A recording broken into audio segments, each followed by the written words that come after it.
მოგესალმებით, დიანა, ჩვენ ცხოვრობთ ქვეყანაში, სადაც მე როგორც ერთ პოლიტიკოს მორალურ ვალდებულებად მიმაჩნია, რომ ყოველ ეთერში სოლიდარობა გამოუცხადო სინდისის პატიმრებს და თავისუფლება უსურვო მათ.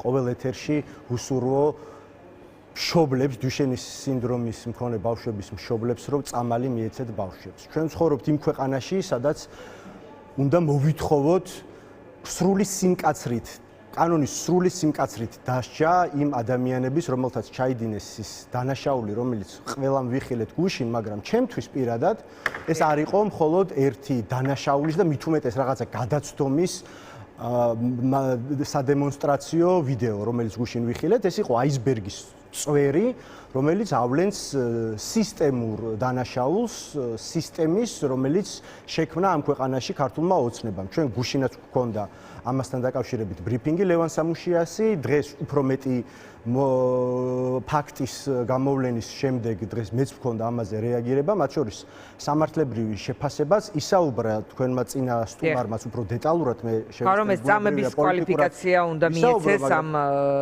კადრებს თავისი მთელი პრეისტორია, მოკლედ იმ მთელი მასალის შეჯამებით, რომელიც სახეზია და მათ შორის დღევანდელი დარახველიძის განცხადება. ნებისმიერი იურისტი გეტყვით ამას, რომ რაც ჩვენ გუშინ ვიხილეთ კადრებში, ეს არის წამება, უნდა იყოს კვალიფიკაცია 154 პრიმა მუხლით, სისხლის სამართლის კოდექსის და მომდევნო სეკუნდა და ტერცია მუხლებითაც, რომელიც არა მხოლოდ სასჯელის ზომას ითვალისწინებს სხვა 9-დან 15 წლამდე არის. მით უმეტეს რომ იქ არის ორი დამამძიმებელი გარემოება, რომ ეს არის მოხელის და მასთან გათანაბრებული პირის მიერ ჩადენილი და ჩადენილი არის ჯგუფურად. ორი დამამძიმებელი გარემოება, ასე ვთქვათ, რაც ითვალისწინებს 9-დან 15 წლამდე პატიმრობას, განსხვავებით გადაცდომისგან, რომელიც არის 3-დან 5 წლამდე, ხო?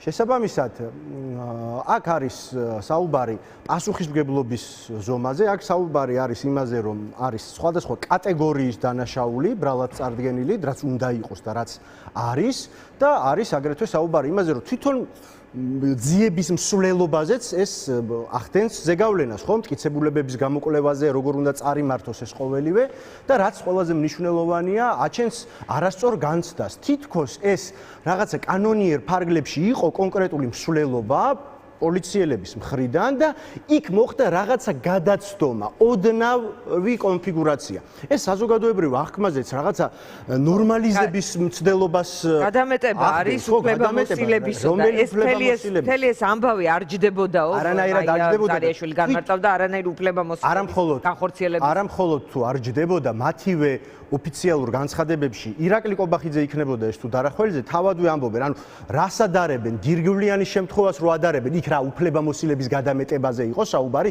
იქ იყო უბრალოდ სამართალდამცავი უწყების თანამშრომლების არასამსახურებრივ პერიოდში ჩადენილ დანაშაულზე.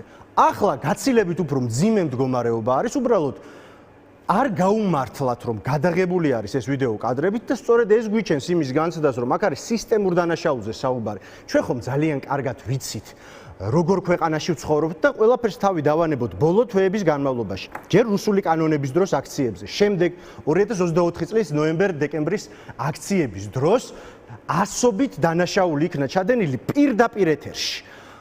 ზოგიერთზე გამოძიება დაიწყეს, ზოგიერთი საერთოდ საქმეც არ აღუძრავთ, მაგრამ 170 ადამიანი ყავთ დაზარალებულად ცნობილი და იმის ნაცვლად, რომ ვიღაცა პასუხისგებაში მიეცათ, ჩვენ გვახსოვს, რომ ქართული ოცნების ხელმძღვანელებმა ღირსების ორდენზე წარადგინეს მინისტრები და სხვა მაღალჩინოსნები. ეს რა არის? არ არის წახალისება აი ამ სისტემური დანაშაულისა, რომელზეც ახლა ცოტა ხნის წინ გაახსენდეთ, რომ თურმე უიმე მართლა ყოფილა რაღაცა გადაცდომებიო, აქამდე იდენტიფიცირებას ვერ ვახდენდითო, ეხლა დავინტერესდითო და 5 სპეცრაზმელი გაწირეს. ისიც საკითხავია, დარწმუნებული ვარ იმ კონკრეტულ ადამიანებს მართლა აქვს თუ არა ეს ჩადენილი. ორი პარალელი გავავლეთ გირგვლიანზე ისაუბრა კობახიძე. კობახიძემაც ისაუბრა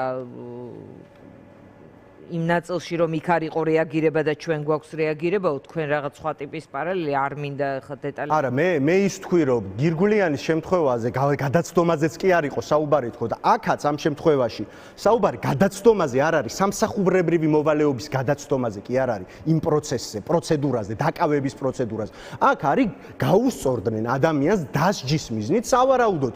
იქ როგორ რა საუბარი მიდიოდა, ეს შეიძლება იყოს კიდევ დამატებითი მუქ არა ადამიანური მოპყრობა, როდესაც წამებაზე საუბრობთ, ეს სამართლებრივი კატეგორია. ჩანს პოლიციელი ერთ-ერთი მობილურით ხელში. შეიძლება მისი რაღაც სამხრე კამერა უჭირავს ხელში რაღაც მობილურს მივა მსგავსენ რაღაც მომენტს დასაწყისისას თავადაც იღებენ იმედია ეს ხო და ეს არის ის მაკვალიფიცირებელი კომპონენტები ხო რომ დამამცირებელი არის არასათანადო მოპყრობა წამება არ ნიშნავს მაინც და მაინც იმას რომ რაღაც შუა საუკუნებრივი წამების მეთოდები უნდა იყოს გამოყენებული და საკონცენტრაციო ბანაკების გაზის კამერები და რაღაცა ისა ვიკინგები აქვთ ვიღაცას ნანახი და მაინც და მაინც უნდა გადაუხსნან ხერხემალი წამება და არასათანადო მოპყრობა გულისხმობს იმას რომ ფიზიკურ და სულიერ ტანჯვას მორალურ ტანჯვას აყენებს და ეს აშკარად ჩანს ამ კადრებიდან ქვებზე მახოხიალესო კაცი იძახის ფიზიკური ტკივილიც მიიღო სულიერი ტკივილიც მიიღო და რა თქმა უნდა არის დამცირებულ მდგომარეობაში ეს სამართლებრივად არის უდაო და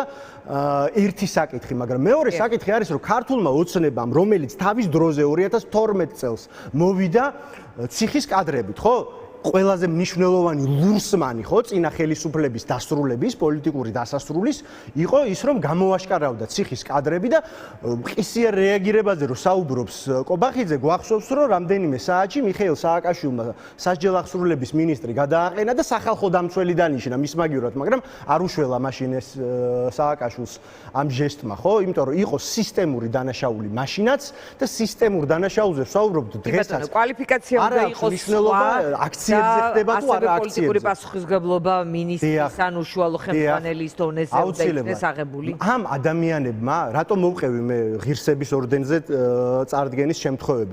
როდესაც ათობით და ასობით შემთხვევა ვნახეთ პირდაპირ ეთერში, აწამეს პოლიტიკოსები, თქვენი კოლეგები, აქტივისტები, რიგითი მშვიდობიანი დემონსტრანტები, რამდენი ჩამოთვალოთ ხო, კაცარავას შემთხვევა იქნებოდა ეს, ლევან ხაბეიშვილის შემთხვევა იქნება, გურამ როგავასი თუ ხვების და ხვების უშუალოდ ფორმიანებზე ვსაუბრობ და არა ტიპუშკებზე, როგორც აი მაკაში ჩიხლაძის და გიორგი შეწირულის შემთხვევაზე, რომელიც რა თქმა უნდა მათივე დავალებით იყო. ოღონდ აქ საუბარი არის იმაზე, რომ ეს ადამიანები მუნდირის შემარცხვენელები არიან დაცლილი ყოველგვარი ადამიანობისგან, ემპათიისგან და პოლიციელის ღირსებისაგან.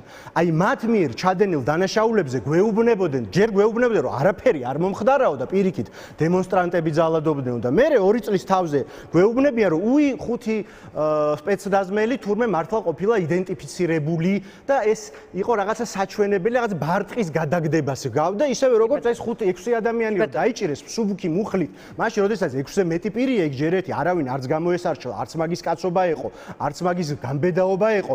იქ ყველაფერს რომ თავი დავანებოთ, უნდა აღეკვეთა, როდესაც დანაშაულს ხედავდნენ. პოლიციელის უკანონო ქმედებისთვის დამორჩილების ვალდებულება ჯერ ერთი არავის არ აქვს და ვინ შექმნა ეს სისტემა? ქართულმა ოცნებამ თავისი აი ამ წახალისებით, თავიანთი რიტორიკით, დაუნჯელობის სინდრომის გაჩენით და რა ხდება თბილისის ქუჩებში, ხო?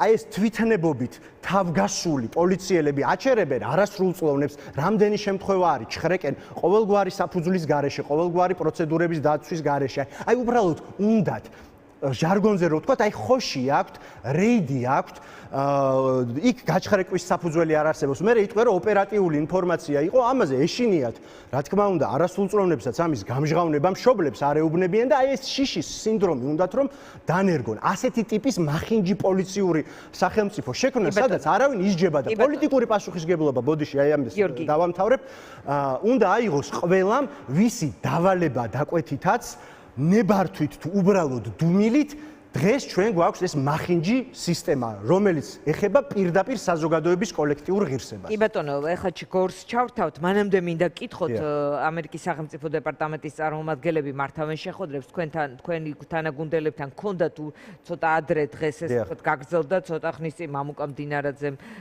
გაავრცელა ინფორმაცია რომ მასთანაც იყო ცალკე პრემიერთან შეხვედრა, მაკა ბოჭორიშვილთან იყო შეხვედრა, მინდა რომ რაღაცნაირად დედააზრი რა იყო ამ შეხვედრის პოლიტიკურ კონტექსტში არის საინტერესო გვითხრათ და შემდეგ უკვე გორისთან გადავალთ. ხო, ძალიან მნიშვნელოვანი არის ის, რომ ამერიკის შეერთებულ შტატებს აქვს ძალიან მკაფიო პოზიცია საქართველოსთან მიმართებაში და ის უწყვეტი მხარდაჭერა, რომელსაც 3 წლეულზე მეტია ეს ქვეყანა ავლენს ჩვენი ქვეყნის სახელმწიფოებრიობის მიმართ, ეს ნამდვილად არ შეცვლილა.